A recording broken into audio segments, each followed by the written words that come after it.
আসসালামু আলাইকুম। আমি গত ভিডিওতে দেখিয়েছিলাম যে আমাদের বিশেষ চাহিদা সম্পন্ন শিশুদের স্কুলের কার্যক্রম রুটিনগুলা আমরা যে স্কুল থেকে আসা থেকে যাওয়া পর্যন্ত যে রুটিনটা করেছিলাম সেই বিষয় নিয়ে আপনাদের একটা ভিডিও দিয়েছিলাম। এখন সেই বিষয় সম্পর্কে আমি আলোচনা করব যে কেন আমরা এই রুটিনটা তাদের করাই এবং তাদের জন্য কি উপকার করে। আমরা জানি যে বিশেষ চাহিদা সম্পন্ন শিশুরা ভিজুয়াল লার্নার, সেটা যারা কথা বলতে পারে বা যারা কথা বলতে পারে না, নন ভার্বাল এবং ভার্বাল দুই বাচ্চাদের জন্যই আমাদের এই রুটিনটা খুবই প্রয়োজন।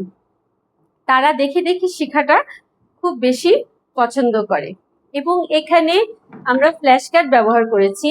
আমরা স্কুল থেকে আসা থেকে শুরু করে যাওয়া পর্যন্ত প্রত্যেকটা কার্যক্রমের ছবি দিয়ে এই যে টাস্ক অ্যানালাইসিস করেছি।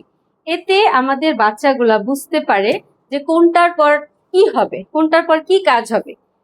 এভাবে তারা ধারাবাহিকভাবে প্রতিদিন কাজ করে।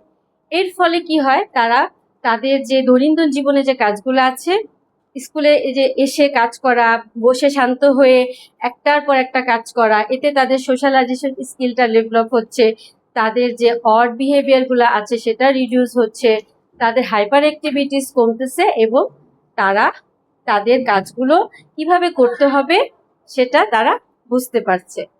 তো আমি অভিভাবকদেরকে বলবো যে আপনারা বাসায়ও ঠিক স্কুল থেকে যাওয়ার পর থেকে ঘুমানো পর্যন্ত এরকম যদি একটা ফ্ল্যাশ কার্ড করেন বা ঘুম থেকে ওঠা থেকে ঘুমানো পর্যন্ত যদি এরকম রুটিন করে ফেলেন, তাহলে আপনাদের বাচ্চাদের জন্য একদম খুবই ভালো হবে, যাতে তারা আয়ত্তে থাকবে, তাদের হাইপার অ্যাক্টিভিটিস হবে না, তারা হাইপার হবে না, তারা শান্ত থাকবে, তারা তাদের কাজটা নিজে নিজে করতে পারবে। কারণ আমরা জানি যে তারা হচ্ছে রুটিনে থাকা খুব পছন্দ করে, তারা দেখে দেখে শিখে, তারা হচ্ছে ভিজুয়াল লার্নার।